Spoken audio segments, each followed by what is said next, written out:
In Russia, where the economy has weathered sanctions, recessions, and the slow grind of oligarchic capitalism, there exists a parallel universe, one not found on any official map, but etched in gold and guarded by shadows. It's the hidden world of Vladimir Putin's family and their quietly crafted billionaire empire.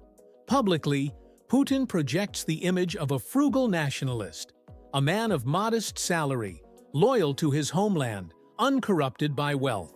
His official annual income is listed at around $140,000, and his publicly declared assets include a small apartment and 3 aging Russian cars.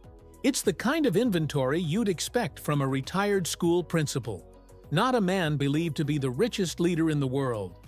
But behind that carefully curated image is an empire whispered about in intelligence briefings, pieced together by investigative journalists, and resented by citizens struggling to afford groceries. According to intelligence estimates and data compiled by organizations like the Organized Crime and Corruption Reporting Project, Vladimir Putin may control assets worth over $200 billion, making him quietly one of the wealthiest individuals in modern history. And the crown jewels of this empire, they're not held in his name. They're buried in layers of shell companies, anonymous trusts, and, most discreetly, in the hands of his family and closest confidants.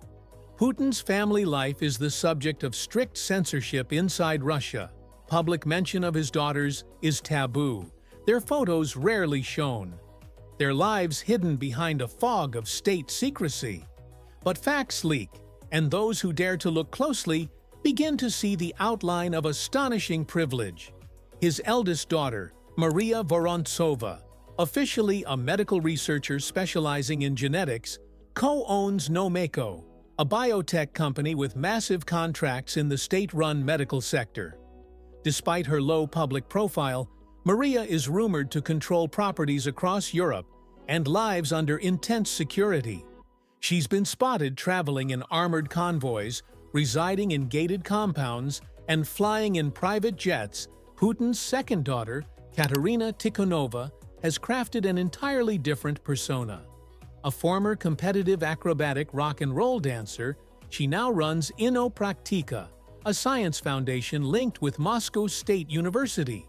But behind the academic facade is a network of corporations involved in massive infrastructure and tech projects. These companies have received hundreds of millions of dollars in state funding. Katerina also owns luxurious properties near Moscow. Then comes Luiza Rozova, an unacknowledged daughter widely believed to be Putin's love child with former Olympic gymnast Alina Kabayeva, a woman dubbed the first mistress of Russia. Luiza, once active on Instagram under the handle at LuizaRoz, flaunted her designer lifestyle: Gucci sneakers, iPhones, rooftop dinners in Paris, until public scrutiny forced her offline. Her resemblance to Putin, coupled with Kabayeva's own rise from gymnast to media mogul, has fueled years of speculation. Kabayeva herself has disappeared from public life, reportedly residing in a Swiss chalet or inside Putin's Black Sea Palace, depending on who you believe. She heads the National Media Group, which controls pro-Kremlin television networks, and reportedly pays her $10 million a year. Her rumored children with Putin, possibly twins, have never been seen by the public. Their lives, like the rest of Putin's inner circle, are off-limits to journalists. In fact, simply asking the wrong questions can get you banned, or worse, imprisoned. And then there's the crown jewel: Putin's palace on the Black Sea coast, a $1.4 billion compound, exposed by opposition figure Alexei Navalny in a viral documentary. The estate includes a casino, underground hockey rink, vineyards, a church, and even a private theater. Footage showed Italian furniture costing over $40,000 per chair, bidets worth $10,000, and walls covered in imported silk. The palace is reportedly guarded by FSB agents, protected by no-fly zones, and inaccessible by land, except through a private tunnel. Documents from the Panama Papers and Pandora Papers also revealed a tight web of offshore accounts held by Putin's longtime associates. Men like Sergei Roldugin, a cellist who somehow came to control $2 billion in offshore wealth, despite having no business background. These wallets, as they're known, manage yachts, real estate, and bank accounts that fund the secret empire. In fact, Putin's rumored fleet of luxury yachts includes the Graceful, a $100 million vessel fitted with a dance floor and helicopter pad, and the Scheherazade, a $700 million super yacht docked in Italy, seized in 2022 amid sanctions. The latter is longer than a football field and features a spa, movie theater, and gold-plated fixtures. Official ownership?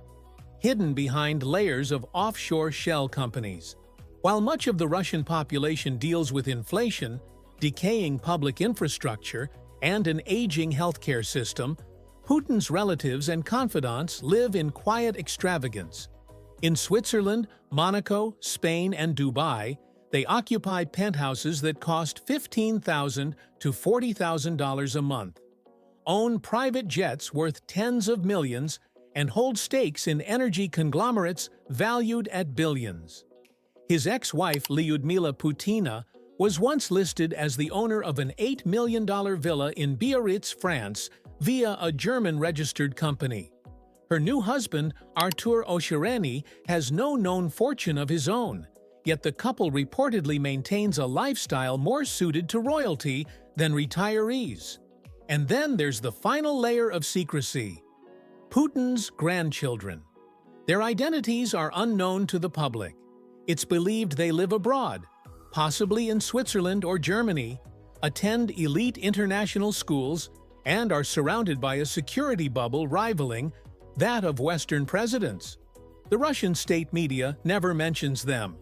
Putin himself has said, "I don't want them to grow up like royal princes.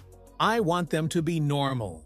But the measures taken to protect their anonymity and the scale of the resources behind them tell a different story. All of this is possible because of one thing: control.